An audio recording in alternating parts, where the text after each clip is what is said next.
Hello students, कैसे हैं आप सब। होप करता हूं कि आप सब अच्छे होंगे और आपकी तैयारी भी अच्छी चल रही होगी। तो बच्चों, आज हम चैप्टर नंबर 3 का सब्स्टिट्यूशन मेथड और एलिमिनेशन मेथड समझेंगे कि उनसे रिलेटेड क्वेश्चंस हम कैसे करेंगे। तो सबसे पहले सब्स्टिट्यूशन मेथड है। सब्स्टिट्यूशन मेथड समझने से पहले हमें ये पता होना चाहिए कि सब्स्टिट्यूशन वर्ड का मीनिंग क्या है। तो जैसे कि आप कोई गेम देखते हो, जैसे क्रिकेट है या फुटबॉल है, तो क्या होता है कि जब किसी एक प्लेयर को चोट लगती है या वो इंजर्ड होता है या फिर उसे मान लो ब्रेक लेना है, तो वो क्या करता है, थोड़ी देर के लिए ग्राउंड से बाहर जाता है। उसके बदले में एक प्लेयर आता है जिसे हम सब्स्टिट्यूट कहते हैं। यहाँ पे मैथ्स में भी सब्स्टिट्यूशन का मतलब वही है। यहाँ पे क्या होता है कि जैसे हमारे जो हमने चैप्टर पढ़ा है pair of linear equation in 2 variable, तो यहाँ पे 2 इक्वेशन दी जाती है और हम एक वेरिएबल को सब्स्टिट्यूट करते हैं दूसरे वेरिएबल के फॉर्म में। अब इसे समझते हैं हम एक क्वेश्चन के थ्रू। जैसे कि ये क्वेश्चन है CBSE 2024 में आया है। इस क्वेश्चन में हमें दो इक्वेशंस दी गई हैं। कौन कौन सी? सबसे पहली इक्वेशन है 2x + y = 13 और सेकंड इक्वेशन है 4x - y = 17। ये हमें दो इक्वेशन दी गई है, हम नंबरिंग दे देते हैं इक्वेशन 1 और इक्वेशन 2। ठीक है। अब सपोज करो कि फर्स्ट इक्वेशन से हम x या y की वैल्यू निकाल लें, x या y की वैल्यू फाइंड आउट कर लें। तो x और y की वैल्यू कैसे फाइंड आउट कर सकते हैं? जैसे कि मान लो मैं y की वैल्यू फाइंड आउट करना चाहता हूँ, कहाँ से? फर्स्ट इक्वेशन से। तो फर्स्ट इक्वेशन से कैसे करेंगे y की वैल्यू फाइंड आउट? तो देखो, हमने लिखा 2x + y = 13। मुझे y की वैल्यू चाहिए, तो सारी चीज़ें दूसरी तरफ चली जाएंगी। जैसे कि ये 2x इधर था y की तरफ, ये इधर चला जाएगा, तो y की वैल्यू क्या आ जाएगी? 13 - 2x। ठीक है, हमें y की वैल्यू मिल गई। अब ये जो y की वैल्यू है, ये हम क्या करेंगे, इक्वेशन नंबर 2 में पुट करेंगे। पुट वैल्यू ऑफ y =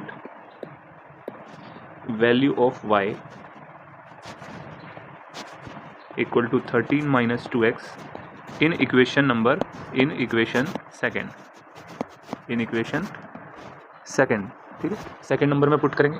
तो जैसे कि सेकंड नंबर की इक्वेशन जो है उसमें 4x तो एज इट इज़ ही रहेगा, क्योंकि y की वैल्यू पुट करनी है, तो 4x एज इट इज़ है, माइनस y की वैल्यू क्या है? 13 - 2x = 17। ये स्टेप समझ आया? 4x की जगह 4x आया, y की जगह हमने क्या किया? 13 - 2x रख दिया, और ये जो y के सामने y माइनस का निशान था उसे हमने ऐसे ही रखा, इक्वल के साथ इक्वल रखा और 17 को 17 ही रखा। अब हम इसे सॉल्व करेंगे। जैसे कि 4x माइनस की मल्टीप्लाई 13 में करेंगे, तो माइनस और ये प्लस का 13, तो क्या आएगा? माइनस का 13। फिर माइनस की मल्टीप्लाई माइनस में, तो माइनस प्लस का 2x = 17। ठीक है। अब जो हमारे पास दो टर्म्स हैं x की, एक तो 4x है, ये भी प्लस में है, और एक 2x है, ये भी हमारा प्लस में है। तो इन दोनों को ऐड करेंगे तो कितना आएगा? 4x + 2x 6x आ जाएगा। क्या रह गया? माइनस का 13 रह गया, = इधर 17 चल रहा है। अब ये माइनस का 13 दूसरी साइड चला जाएगा।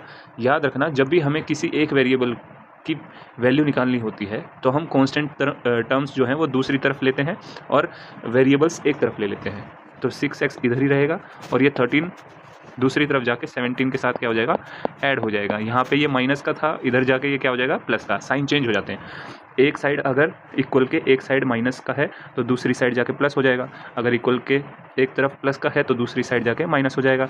ऐसे इक्वल के इधर मल्टीप्लाई है तो दूसरी तरफ जाके डिवाइड हो जाएगा, और अगर इक्वल के एक तरफ डिवाइड है तो दूसरी तरफ जाके मल्टीप्लाई हो जाएगा। तो ये क्या हो गया? 6x एज इट इज़, 17 + 13 कितने हो गए? 30। अब जैसे कि x के साथ जो 6 है वो क्या है?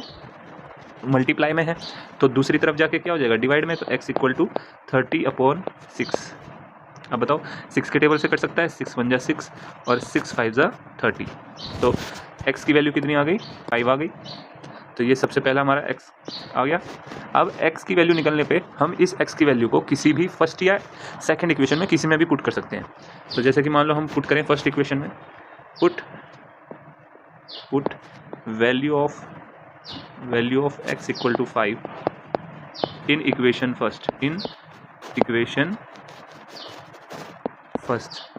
फर्स्ट में पुट करें। तो इक्वेशन फर्स्ट क्या थी हमारी? इक्वेशन फर्स्ट थी 2x + y = 13। 2x + y is equals to 13। ठीक है, अब हम x की वैल्यू क्या रखेंगे, इसमें 5 रखेंगे, तो 2 तो ऐसे ही रहेगा, x की जगह क्या आ जाएगा 5 plus y is equals to 13। तो 2 5 ज़ा 10 plus y is equals to 13। तो y इधर ही रहेगा हमें, क्योंकि y फाइंड आउट करना है, 10 इधर ले जाएंगे तो 13 माइनस 10, तो y की वैल्यू कितनी आ जाएगी 13 माइनस 10 3।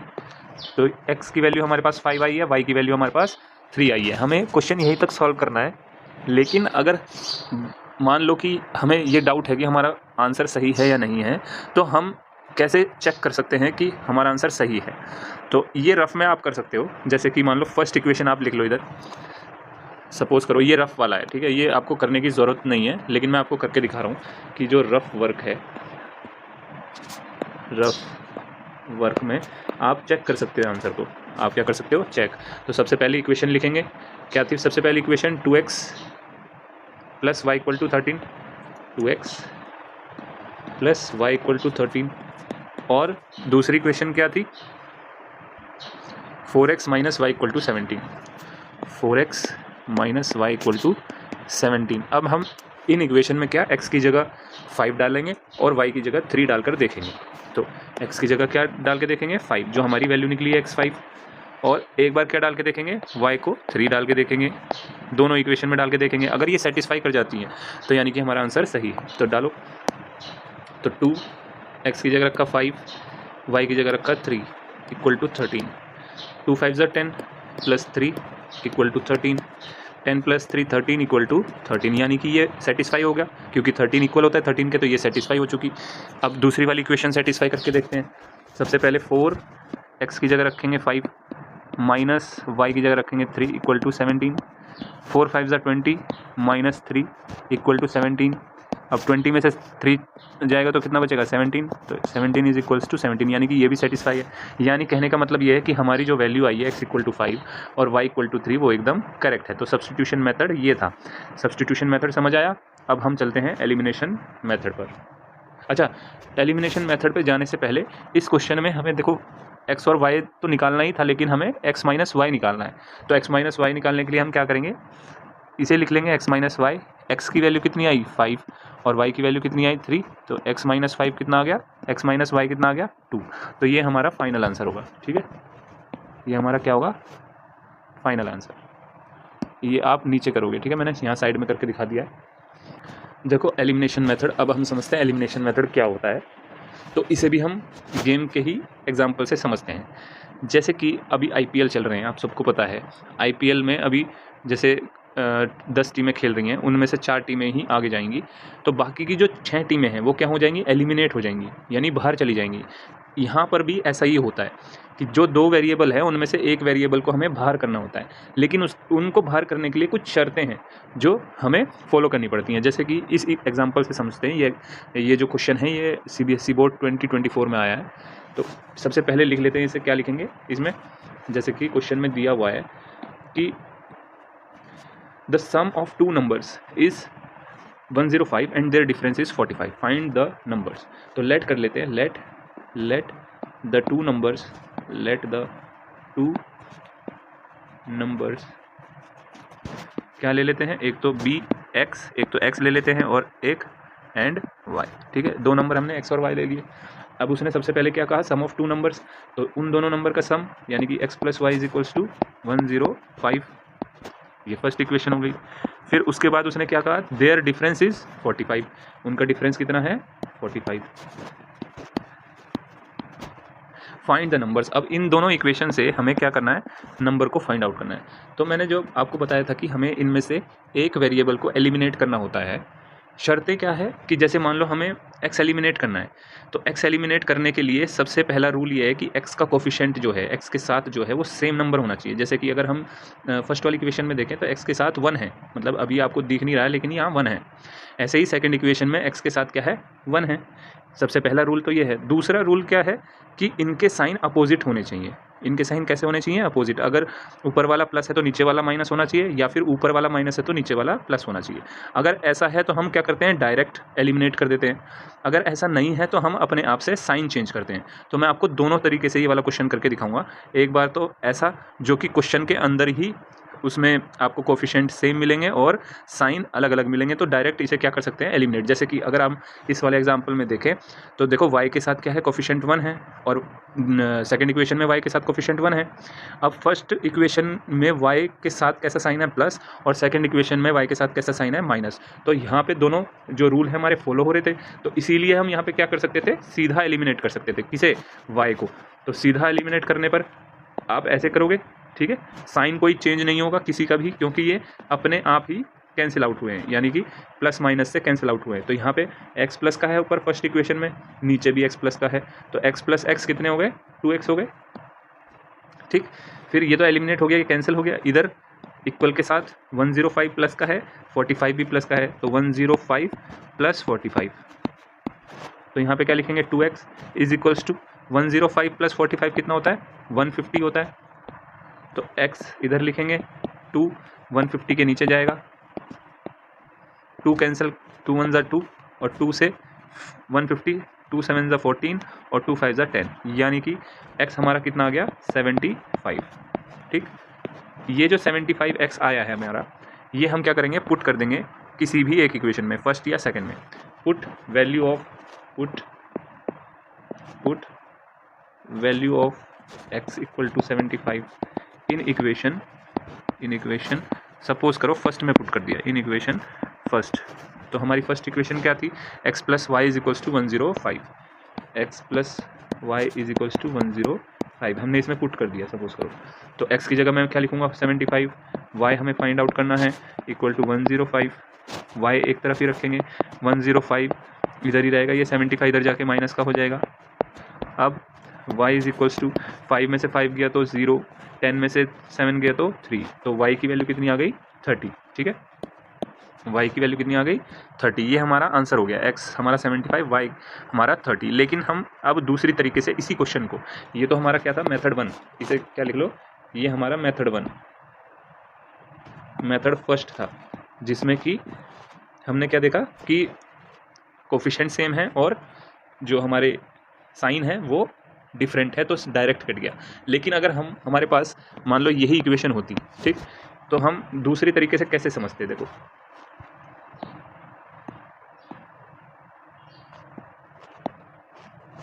तो सबसे पहले हम इक्वेशन लिख लेते हैं, x plus Y is equals to 105 और x minus y is equals to 45।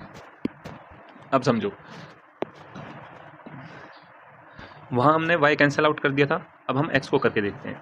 जैसे कि सपोज करो कि यहाँ पर अभी हमारे पास क्या है, x का कोफिशिएंट 1 है और नीचे वाले इक्वेशन में भी x का कोफिशिएंट 1 है, लेकिन साइन अलग अलग है। तो ये साइन हम चेंज कर सकते हैं। जैसे कि अगर हमें मान लो ये वाला प्लस में है तो ये माइनस में चाहिए, तो हम यहाँ पे माइनस लगाएंगे, ठीक है, अपनी तरफ से। फिर अब अगर इसका साइन चेंज हुआ है तो यानी कि सेकंड इक्वेशन में सबके साइन चेंज होंगे और सबके अपोजिट साइन हो जाएंगे। ये x के सामने प्लस था तो यहाँ पे क्या हो गया, माइनस, y के सामने क्या था, माइनस, तो अब क्या हो गया, प्लस। फिर 45 के सामने क्या था, प्लस, तो ये भी क्या हो गया, माइनस। तो ये साइन चेंज हो गए। अब साइन चेंज होने पर अब तुम देखो, यहाँ x का कोफिशिएंट 1, यहाँ पे भी x का कोफिशिएंट 1, यहाँ साइन प्लस का, यहाँ साइन माइनस का, तो अब कौन कैंसिल आउट होगा, x कैंसिल आउट हो गया। अब यहाँ पे आप अगर देखोगे तो अब क्या करेंगे, हम नीचे वाले साइन कंसीडर करेंगे। जैसे y प्लस का था फर्स्ट में, तो y को y लिखा, सेकंड में y प्लस का हो गया, था माइनस का, लेकिन अब प्लस का हो गया तो हम प्लस करेंगे, ठीक है, नीचे वाला साइन कंसीडर करेंगे। अब हमारा ऊपर वाले साइन से कोई लेना देना नहीं है। इज इक्वल्स टू 105 प्लस का था वो प्लस का ही रहेगा। अब 45 प्लस का था लेकिन यहाँ माइनस हो गया, अब तो माइनस का हो जाएगा, ठीक है ना। हम नए वाले साइन कंसीडर करेंगे, तो y कितने हो गए, y प्लस वाई 2y, 105 में से 45 गया, 5 में से 5 गया तो 0, 10 में से 4 गया तो 6, यानी कि y क्या हो गया, 60/2। तो 2 से कैंसिल हो जाएगा, 2 1 ज़ा 2, 2 से कैंसिल हो जाएगा, 2 1 ज़ा 2, ये 2 से कैंसिल होगा, 2 1 ज़ा 2, 2 3 ज़ा 6, 0, तो कितना आ गया, 30। y की वैल्यू कितनी आ गई, 30। अब इस y की वैल्यू 30 को हम किसी भी इक्वेशन में रख देंगे। सपोज करो put value of y 30, put value of y equal to 30 in equation first, in equation first x plus Y is equal to 105 रखो y की जगह 30, तो x एज इट इज़ रहा, y की वैल्यू 30 आ गई, इज इक्वल्स टू 105। तो x is equals to 105, 30 दूसरी साइड चला जाके माइनस हो गया, तो x इक्वल टू 5 में से 0 गया तो 5, 10 में से 3 गया तो 7, तो x की वैल्यू कितनी आ गई 75। तो ये दूसरा मेथड है, या फिर आप मतलब मेथड दूसरा नहीं है, एक तरह से हम क्या कह सकते हैं कि हमने तरीके सीखे हैं कि अगर मान लो दोनों अलग अलग साइन के होते तो हम एलिमिनेट आसानी से कर सकते थे, लेकिन अगर साइन सेम होते तो हम कैसे एलिमिनेट करते, वो मैंने दूसरा तरीका सिखाया आपको। ठीक, दोनों में आंसर 30 और 75 ही आ रहा है। ठीक, तो ये एलिमिनेशन मेथड है। देखो ये क्वेश्चन है, अब इसमें क्या किया है, इस क्वेश्चन में कहा है the cost of 2 kg apples and 1 kg of grapes on a day was found to be the ₹320, यानी कि एक दिन 2 kg एप्पल और 1 kg ग्रेप्स के जो प्राइस है वो ₹320 था। The cost of 4 kg apples and 2 kg grapes was found to be 600, जो कॉस्ट है 4 kg एप्पल्स के और 2 kg ग्रेप्स की वो कितनी थी, 600 थी। If the cost of 1 kg of Apple and 1 kg of grapes is ₹X and Y respectively, ये हमें खुद ही गिवन है, cost of 1 kg of apples and 1 kg of grapes का कॉस्ट हमें गिवन है ₹X और Y रेस्पेक्टिवली। तो इसे हमें क्या दिखाना है, एल्जेब्रिकली शो करना है सिस्टम ऑफ इक्वेशन से और चेक करना है weather the system also obtained is consistent या नॉट, कंसिस्टेंट है या नहीं है, ये हमें चेक करना है। तो सबसे पहले हम क्या करेंगे, इस सिचुएशन को हम linear pair of linear equation in 2 variables के फॉर्म में लिखेंगे। जैसे कि यहाँ पे खुद ही कहा है कि कॉस्ट ऑफ, जो कॉस्ट है, cost of 1 kg of apples, 1 kg apples की कॉस्ट कितनी है, X रुपीज़ है, इज़ ₹X, और cost of 1 kg of grapes, 1 kg of grapes की कॉस्ट कितनी है, ₹Y है।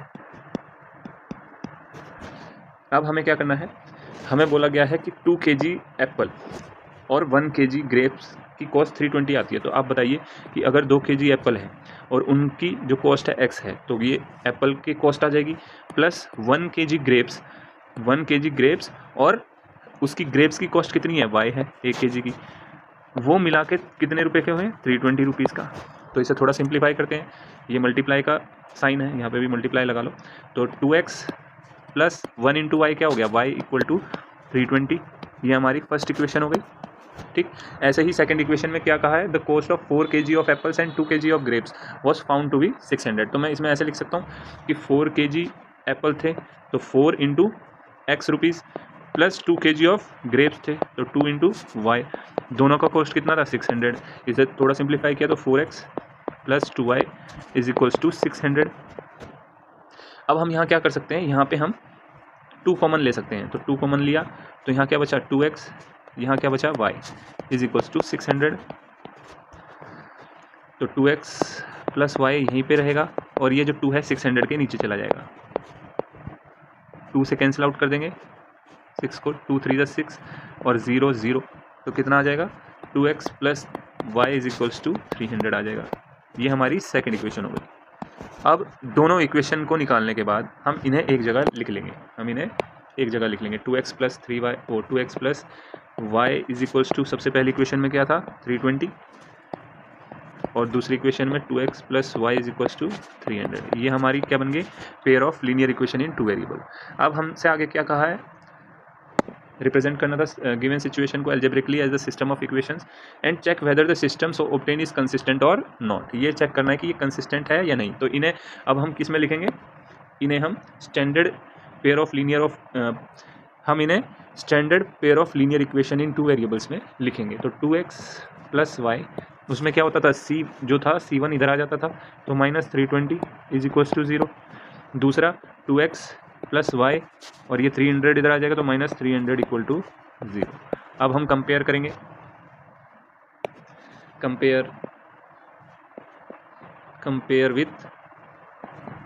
कंपेयर करेंगे किससे, a1x plus b1y plus c1 is equals to 0 से।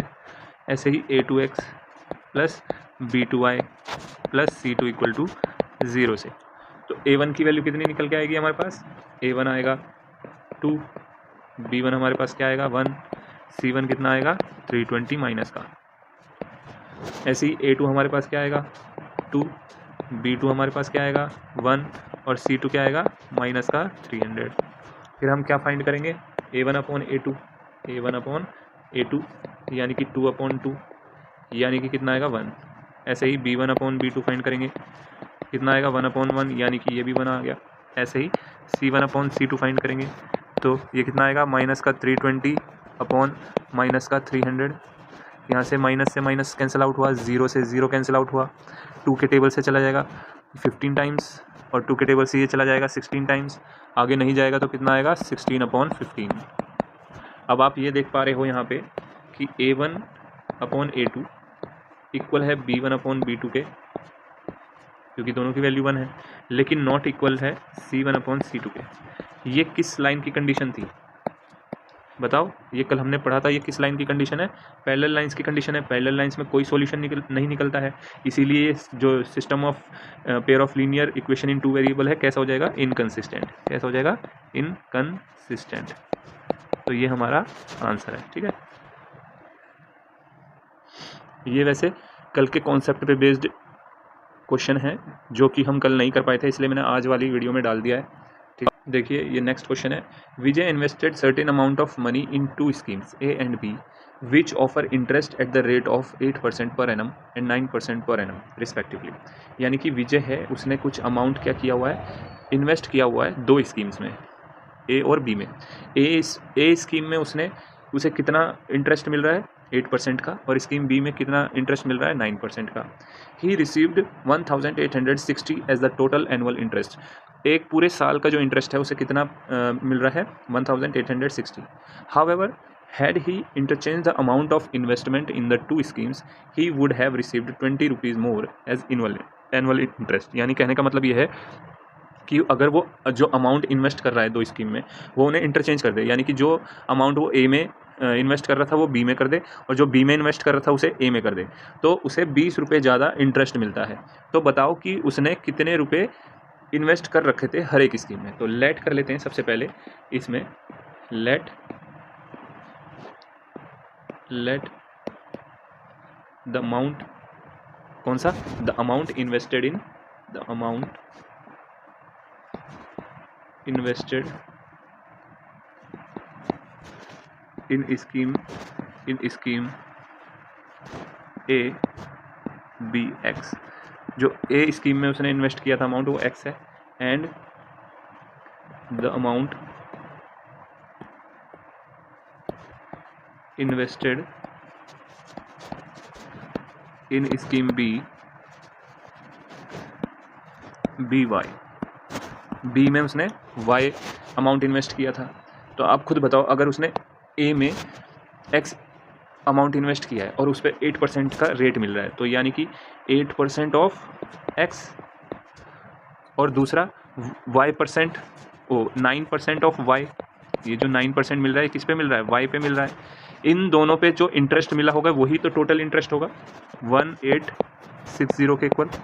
बताओ, इसे थोड़ा सिंप्लीफाई करते हैं। 8% को हम क्या लिख सकते हैं, 8/100 X plus 9/100 Y is equals to 1860। इसे और थोड़ा LCM ले लेते हैं इसमें, 100 8X plus 9Y is equals to 1860। फिर 8X प्लस 9Y, ये 100 इधर चला जाएगा तो कितना आ जाएगा 186,000। ठीक है, ये हमारी क्या होगी, फर्स्ट इक्वेशन होगी।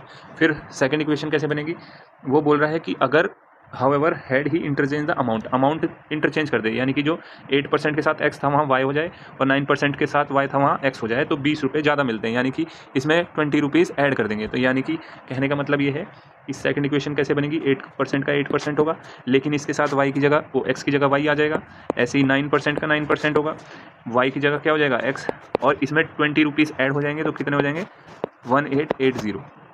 ठीक, तो अब इसे हम थोड़ा X वाले को पहले लिख लेते हैं। तो 9% of X plus 8% of Y is equals to 1880। 9% को 9/100 X plus 8/100 X 100 Y is equals to 1880। LCM लेंगे 100, तो 9x plus 8y is equals to 1880। 100 को इधर लेके जाएंगे तो 9x plus 8y is equals to 1880 और 00 और आ जाएगी। तो ये हमारी इक्वेशन नंबर क्या हो जाएगी, सेकेंड। अब हमसे क्या कहा उसने कहा है कि x और y निकालना है कि कितने अमाउंट इन्वेस्ट किए थे स्कीम में। तो x और y निकालने के लिए हम इन दोनों इक्वेशन को एक जगह लिख लेते हैं। क्या आएगा, सबसे पहले वाली equation 8x plus 9y, 8x plus 9y is equals to 186000 और सेकेंड वाली 9x plus 8y is equals to 188000। अब हम यहाँ पर या तो सब्स्टिट्यूशन मेथड लगाएंगे या हम एलिमिनेशन मेथड लगाएंगे। तो याद रखना, अगर हमारे पास जो टर्म्स की वैल्यू है वो बहुत ज़्यादा बड़ी है तो हम सब्स्टिट्यूशन मेथड ना लगा के एलिमिनेशन मेथड लगाते हैं। ठीक, वैसे सब्स्टिट्यूशन मेथड से भी हो जाएगा, लेकिन मैं आपको पहले एलिमिनेशन मेथड सिखाता हूँ कि कैसे लगाते हैं। हमने क्या कहा, हमने एलिमिनेशन मेथड में ये कहा था कि जो x है या फिर y है जिसे हमें एलिमिनेट करना है, उसका जो कोफिशिएंट है वो इक्वल होना चाहिए। तो आप बताइए कि आपको क्या एलिमिनेट करना है। सपोज करो कि मुझे y एलिमिनेट करना है, तो y एलिमिनेट करने के लिए कोफिशिएंट इक्वल होना चाहिए। इसके साथ 9 आ रहा है, ऊपर वाले में y के साथ 9 है, नीचे y के साथ क्या है 8 आ रहा है। तो हम सबसे पहले जो y के जो कोफिशिएंट हैं उसका LCM निकालेंगे। अब क्योंकि ये 9 और 8 क्या है, को प्राइम नंबर है, तो LCM 72 आएगा। ठीक है, LCM 72 आएगा। तो हम क्या करेंगे, हम सिंपली ऊपर वाली इक्वेशन को 8 से मल्टीप्लाई करेंगे और नीचे वाली इक्वेशन को हम 9 से मल्टीप्लाई करेंगे। क्यों करेंगे ऐसा, क्योंकि ऐसा करने से हमें 9 8 72 y मिल जाएगा और 9 8 72 y नीचे भी मिलेगा। ठीक है, इसीलिए करेंगे। तो अब करो 8 की मल्टीप्लाई फर्स्ट वाली इक्वेशन में, पूरी इक्वेशन में करो। तो 8 8 64x plus 8 9 72y is equals to 000 तो आएगा ही। 8 6 48, 8 4 कैरी, 8 8 64, 64 में 4 जोड़ा तो 68, 8 1 8 और 6 14 तो 1 4।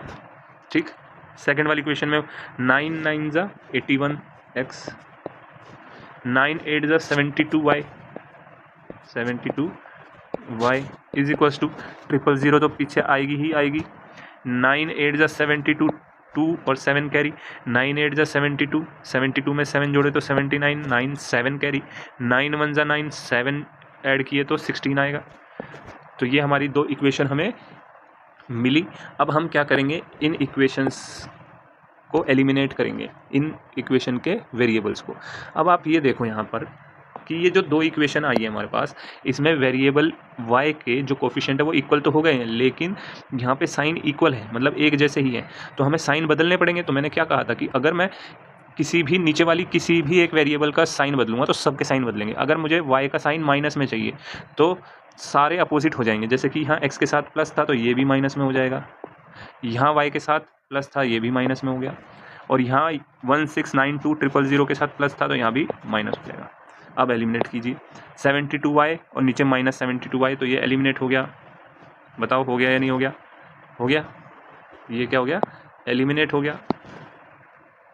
अब हमें कौन से साइन कंसीडर करने हैं, हमें साइन कंसीडर करने हैं नीचे वाले, ऊपर वालों से अब हमारा कोई लेना देना नहीं। ऊपर जो फर्स्ट इक्वेशन है उसके साइन तो सेम ही रहेंगे, लेकिन जो सेकंड इक्वेशन है, सेकंड इक्वेशन में जो हमने नए साइन लगाए हैं वो ही कंसीडर करने। तो ऊपर वाली इक्वेशन में 64 किसका है, प्लस का है, तो प्लस का 64x। नीचे वाली इक्वेशन में 81x किसका है, माइनस का, क्योंकि नया साइन क्या है माइनस, तो माइनस का 81x, ये तो कैंसिल आउट हो गया। इज इक्वल्स टू 1488000 किसका था, प्लस का था। 1692000 किसका हो गया, अब माइनस का हो गया। नया साइन क्या लगा है, माइनस, तो इसलिए 1692000। अब माइनस करो, 81 में से 64 जाएगा तो कितने बचेंगे, 17x आएगा। कितना आएगा, 17x, क्योंकि 81 बड़ा है इसलिए साइन किसका आया, माइनस का। यहाँ पे अगर हम माइनस करें, माइनस करना है 1692000 में से हमें क्या माइनस करना है, 1488000। तो करो माइनस, कितना आएगा 000। 12 में से 8 गया तो 4, 8 में से 8 गया 0 और यहाँ पे 2, यानी कि हमारा आंसर क्या आया, माइनस का 204000। ठीक, अब हम क्या करेंगे, वेरिएबल इधर ही रखेंगे, कांस्टेंट टर्म इसके नीचे ले जाएंगे, 204000 अपॉन माइनस का 17, माइनस से माइनस कैंसिल हुआ, 17 के टेबल से कट जाएगा ये ऊपर वाला, 17 1 जा 17, और यहाँ पे 17 1 जा 17, 20 में से 17 माइनस किया 3 इधर आया 34, 17 2 जा 34 और 3 0 लगा देंगे तो 12,000, यानी कि x की वैल्यू कितनी आ गई हमारे पास 12,000। यानी कि उसने फर्स्ट स्कीम में जो अमाउंट इन्वेस्ट किया था वो कितना था 12,000। अब हम सेकंड का निकालेंगे। इस x की वैल्यू को किस में पुट करेंगे, put value of x equal to 12,000 in equation first. Equation first में रखते हैं, सपोज करो इक्वेशन फर्स्ट क्या थी हमारी, इक्वेशन फर्स्ट थी हमारी 8x plus 9y, 8x plus 9y is equals to 186,000 186,000 थी। इसमें हम x की जगह 12,000 पुट करेंगे तो 8 का 8, x की जगह 12,000 plus 9y is equals to 186,000। ये कितना आएगा, 12 8 जा 96 plus 9y is equals to 186,000। तो 9y is equals to 186,000 minus 96,000 is equals to, minus करेंगे तो 6 में से 6 गया तो 0, 3 0 पहले से ही है, 6 में से 6 गया 0, 18 में से 9 गया तो 9y। तो y कितना आ गया 90,000 अपॉन 9, 9 1 जा 9, 9 10 जा 90 और 3 0। तो यानी कि y स्कीम में उसने कितने पैसे इन्वेस्ट किए थे 10,000। तो ये हमारा y की वैल्यू आ गई, ये हमारे आंसर है। ठीक है, कि उसने फर्स्ट वाली स्कीम में 12,000 का इन्वेस्टमेंट किया था और सेकंड वाली स्कीम में 10,000 का इन्वेस्टमेंट किया था। तो ये एलिमिनेशन मेथड है, जिस और अच्छे से समझ आया होगा आपको इसमें एलिमिनेशन मेथड इस क्वेश्चन में। ये बहुत इंपॉर्टेंट क्वेश्चन है, CBSE 2025 में आया हुआ क्वेश्चन है। आज के लिए सिर्फ इतना ही। आज हमने एलिमिनेशन और सब्स्टिट्यूशन मेथड पढ़ा। अब हम इस चैप्टर से रिलेटेड जो पिछले साल के क्वेश्चन आंसर हैं वो हम कल की वीडियो में लेके आएंगे। हो सकेगा तो एक ही वीडियो ले आएंगे या फिर पार्ट वाइज ले आएंगे, लेकिन हम पिछले सालों के सारे क्वेश्चंस करने की कोशिश करेंगे इस चैप्टर से related. Thank you for watching. अगर आपको मेरी वीडियो पसंद आती है तो प्लीज़ चैनल को सब्सक्राइब करें, वीडियोज़ को लाइक करें और शेयर करें। Thank you.